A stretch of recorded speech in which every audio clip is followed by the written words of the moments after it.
To be honest, nung tinake ko tong magnesium glycinate, wala akong napansin na mas okay siya compared sa... may tanong tayo dito. Ano daw bang mas maganda sa dalawa? Yung now magnesium glycinate na regular o yung now magnesium glycinate with bioperine? Napakaganda ng question mo. Napansin ko din yan before at nag-research din ako.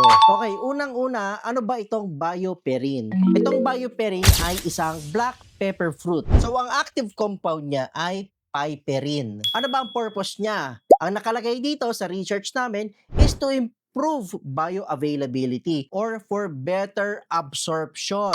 So may mga claims at research, pag sinamahan daw ng bioperine ang magnesium glycinate, magiging better yung absorption at mas effective daw. Pero sabihin ko sa inyo, ako nagtitake din ako ng magnesium glycinate. Ito na yung mga na-take ko. Nutricos magnesium glycinate, Nature Made, and now magnesium glycinate capsules. Yung with bioperine. To be honest, nung tinake ko tong magnesium glycinate with bioperine, wala akong napansin na mas okay siya compared sa regular magnesium glycinate. So pakiramdam ko, ganun din maayos yung tulog ko, uninterrupted, paggising ko, relaxed ako.